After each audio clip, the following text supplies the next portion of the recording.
Yo, what's going on everybody? It's your boy El Fuego Danny bringing you finally the Star Wars Battlefront 2 best star card setup for every single villain in Battlefront 2, and other than that, let's jump right into it. Also, stick around till the end of the video for a very special announcement.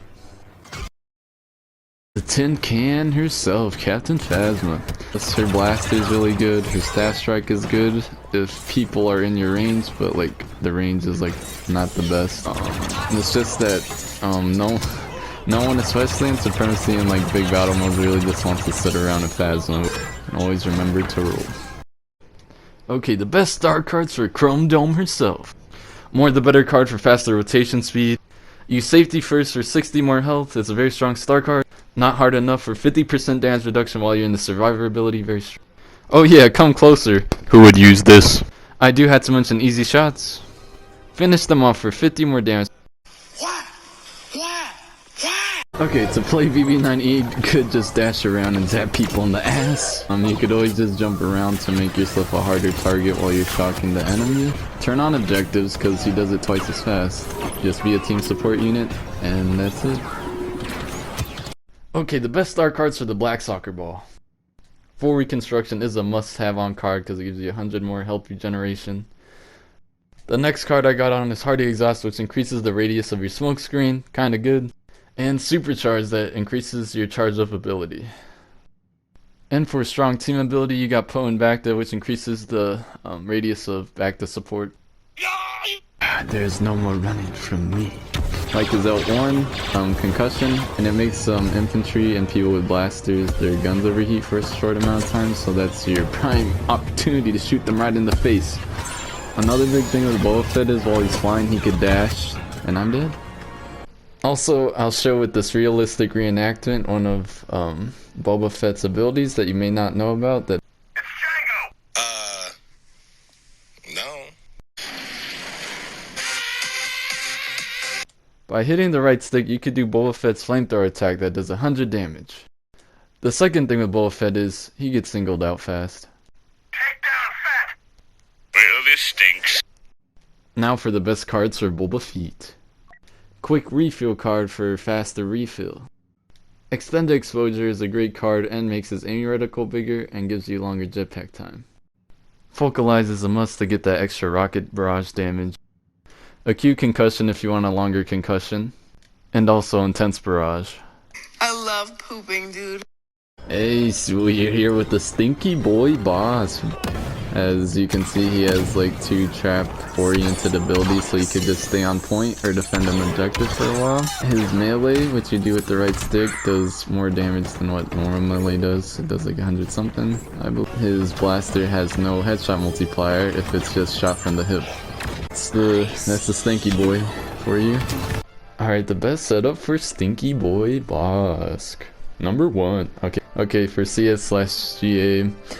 First card that you should always run in these modes is Trap Arming Speed. These other 2 cards you could just switch out because Bosk has a lot of good cards in big battle modes, but that makes his traps go off by 60%, which is a gigantic difference. The second one that I like to run in Supremacy is Predator Resilience. That just gives Bosk 20% damage reduction while he's in his Predator Instinct. And then the third one I like to run is Lingering Dioxis. That just makes his Dioxis grenade last 6 more seconds, which if you have a hard time staying alive with Boss though, switch out one of those cards for Name Your Poison.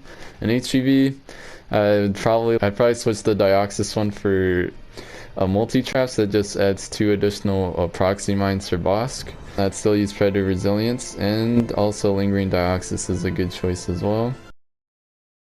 Alright then, her blaster TL50 is better than of course the heavy TL50. It could just melt through people. Her R1 ability to use a shield, which, oh my god, but you can see with the L1 ability, I'll demonstrate that right now, it gets a big shock where you could, you and your teammates have a big chance to really maximize your damage. L2 ability goes through blocks, so it's a constant thing of damage, just like how Chewie's blaster can go through blocks, so it's a very strong hero pick. If you just remember to use your rolls, jump while you're shooting, sometimes in like big battle modes. Yeah, I'm not the best with Titan, as you can see. Oh my god, I'm dead. Good night. CS/Galactic Assault cards that I use is to run alternative methods, that just makes her TL50 be able to use her alternate fire 25% more. In HEV and in big battle modes, always keep this card on. It's a must. Also, the card you should always have on is droid batteries, which makes her left and right abilities, her stun droid and her shield. The recharge time is decreased by 25%, which is acquiring targets that makes your stun droid have increased area of effect. And then for HEV, like I said, you keep on alternative methods and droid batteries because, you know, very strong abilities. And then I like to put on Cooled Blaster. That makes Iden's TL50 build less heat while firing by 15%, which that might... Consider this a lesson. That's it, as we got Darth Tyrannus, aka Count Dooku himself. Okay, to play Count Dooku well. With Count Dooku, he is not the best at multi-clearing in several enemies at once like we see here, but if you utilize your dashes and just dash around and dash the next enemy, Count Dooku can be a viable option. His baby jump it's decent. I wouldn't say it's the best, but I mean, it gets the job done. I'd say his is like as good as Anakin's baby jump. It's basically the same like double swipe animation, so very good. Also with this duelist, always utilize this as it is his strongest ability and makes his swings come out a lot faster and do way more damage, so you could basically one-shot all infantry except heavy, I believe. And also his stamina is pretty good if you also have the Starcard on, but without the Starcard on like I have now, his stamina actually isn't all that great. He has his L1 that'll kill all infantry except heavy, so utilize that. Utilize the zigzag dash maneuver like I'm showing you now, since Dooku has 3 dashes instead of 2, but his presence is a pretty good ability, but against these infantry it's not the best. It's better to use on reinforcements and heroes since it does have a long animation, as you can see. I took a decent amount of damage while I did the animation for it. These abilities have a decent animation time, so you could always get caught up and die with one of them, so keep that in mind. Basically how you play the count.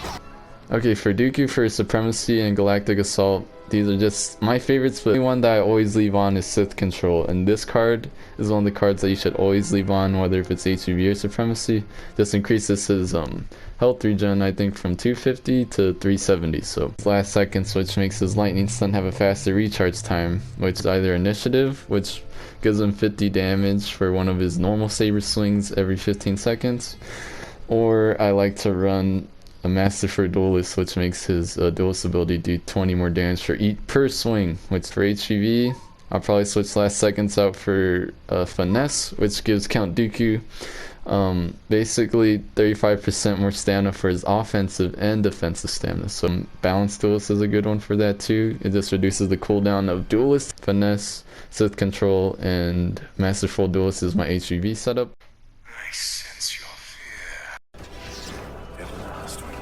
Okay, how to use Darth Maul the best. Like Maul, it's not as great because he already has extremely fast attacks, so his baby jumps aren't really needed unless they get a max punish on enemy hero or reinforcement. Okay, you could hit, then R1 to do a quick hit, then R1 ability, which is Force Choke. It's decent, but it doesn't do that much damage. I think it only does 77, I believe, so keep that in mind. It's not gonna one-hit kill any infantry, but if enemies are low, it's a good thing to do. Yeah, I mean, that's Darth Maul for you. One of the best villains in this game. Extremely fast, very agile, extremely offensive.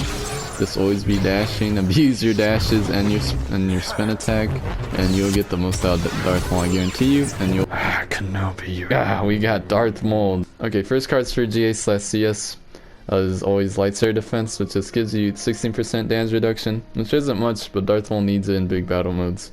Second card you should always run is Slow Motion. Never take this one off either. But with this card, that counteracts that card because it makes all of Darth Maul's abilities, not just his spin dash, recharge rate, like it's increased by 10%. But for HEV, take off Lightsaber Defense, you put it on Accelerated Throw. Just if not this card, you could use Range Throw, which is also good, or if you want to be a monkey and throw people off the map, you could use Forceful Thrust. Give me your balls, my master.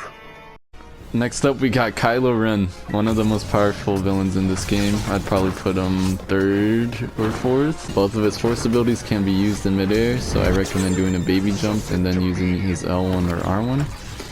His freeze, extremely powerful. As you can see, freeze the enemies for people to shoot. Then you can get behind for the easy one-hit kill. That's the one weakness Kylo Ren has, that is offensive strikes are a little bit slow on the slower side, but if you just do this and then that, it makes it a lot faster to play.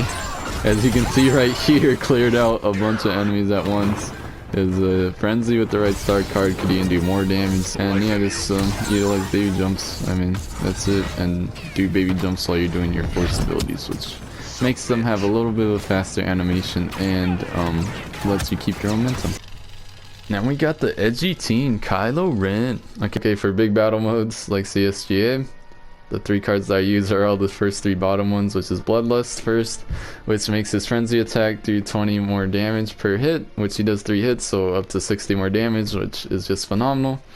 The second card that I run is Harsh Pull, which makes Kylo's pull do 50 more damage, which is normal pull only does 10 damage, so it brings it from 10 to 60. And Power Reach, this card you should always have on for the most part. It makes his pull have a 30% increased area of effect. If you don't want to run Bloodlust, I would probably use Closing In.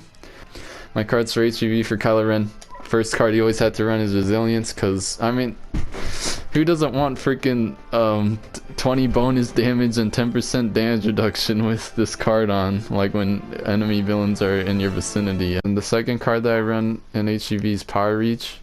You just kind of need this to, not just to pull your enemies, like to bring them towards you, but also to save your teammates, like if they're getting ganged up on from far away, being able to pull those enemy heroes. And Closing In, which I already said earlier what it does. So HEV, it's Resilience, Closing In, and Power Reach. Your screams are like music to my audio. General Grievous, probably the second best hero in this game in my opinion. Defensive stamina is pretty ass, as I'll demonstrate right now. Shoot, clone! Why you just right into the cage? Shoot! Oh my god, clone! This is the slowest, dumbest AI clone I think I've ever seen. Jesus Christ. Okay, as you can see, I was only able to block a couple like blaster bolts, but the way that you should be playing Grievious, you'll hardly ever be blocking anyways. You'll only be blocking to block enemy hero like force abilities and stuff. Other than that, you're really not going to be blocking like Grievious. But if you do have to block, this is a better alternative, is to use your Unrelenting Advance. You just remember 1-2 dash, unless you have the Sit Train card, which is just 1 then dash, but 1-2 dash. Playing them well, it looks dumb, but always jump. Unlike, it's very overpowered, as many people have a very hard time shooting a like fast moving object. Just remember how to do his forward dash swing like that, because it's by far his best lunge, and to me his best saber hit like by a decent margin. And you could just like close distance, like, did you see that distance? And before any of you guys say anything, yes I know. The ones that I always stick on and never switch from in big battle modes, I would use Beating Heart. And then Flesh is Weak. This card is a must in combination with that card, because this card with that card just makes you such of a tanky monster. It feels like you have like 1,000 health or 9. It's Claw Rush, it just makes this Claw Rush do 50 more damage. And not after you hit one enemy, just initially. With this card, you're able to one-hit infantry. Without this card, you can't. So always have this card on. Basically, all Grievious cards are good, but for HEV, I'd probably switch out, line up weaklings for Sit Trained, or even for Jedi Killer, because his thrusters, just being able to get that much more range is kind of insane when you first see it, because his thrusters can be so inconsistent sometimes. Yeah, for HEV, again, Beating Heart, Sit Trained, and Flesh is Weak. To be a good Palpatine, all you have to do is follow the Senate. No, all you have to do to be a Palpatine, first thing you have to ask yourself, why are you playing this game? And in all seriousness, just electrocute people and utilize your forward dash. Palpatine's forward dash is like kind of OP, just like does this swirly thing. It's very hard to like hit him while you're doing this, and a good Palpatine player will just be abusing his forward dashes, since they're by far his best dashes. And also make sure that you're holding LT and RT, or whatever your back bumpers, both of them, because if you just hold one, he'll just shock with one and does less damage, but when you hold two, double damage, baby. Again, he's pretty low, so I'm not the best one of Judgment with Palpatine. Now these are just the cards that I use. Of course, use Lightning Reach because it makes Palpatine's lightning attacks have increased range by 30%, so that's pretty strong. Second one I use is Growing Darkness, which just makes his middle ability, Dark Aura, grow larger and larger as long as it's active by up to 20%. His Chain Lightning can bounce off more targets, especially in big battle modes. But yeah, I'm not the most informed about Palpatine, but those are just the cards that I use.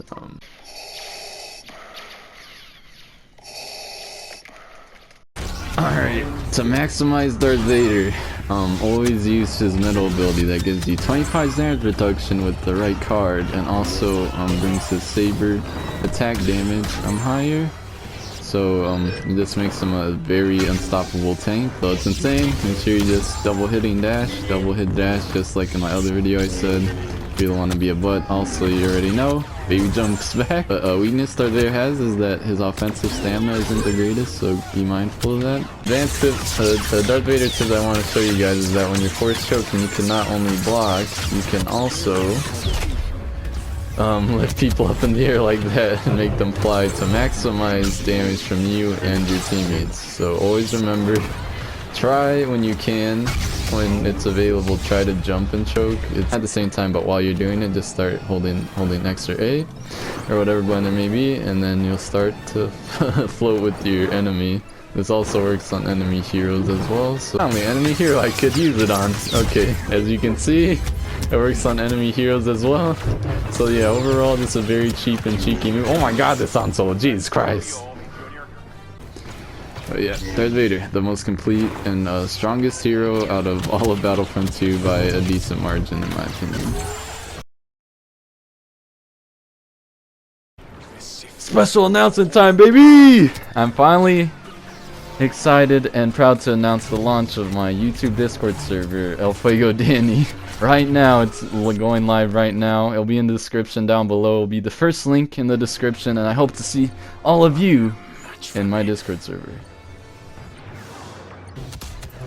Before I go, I did want to do some final closing words, since this is basically the finale of my BF2 guides of like my quote-unquote mini-series. I just want to say thank you for everyone who's been supporting my channel recently and watching my videos. I know that they're not the highest quality, but these did take a long time, and I've been working very hard on these videos. And I just really want to make these videos just to try to help the community get better at this game, and to ultimately just have a fun time with this game. I mean, I have such a deep love and appreciation for BF2 and how far it's come. And it is sad that the devs aren't coming back, but at least I'm glad to see that the community's still active and, you know, having a fun time on this game. Other than that, I'm just very thankful for everyone that has been here supporting my videos. And other than that, I'll be seeing all of you next time. Who's that Pokemon? Hey, don't you think that's kind of racist, yo? That's like a black silhouette, yo. You could suck my pee.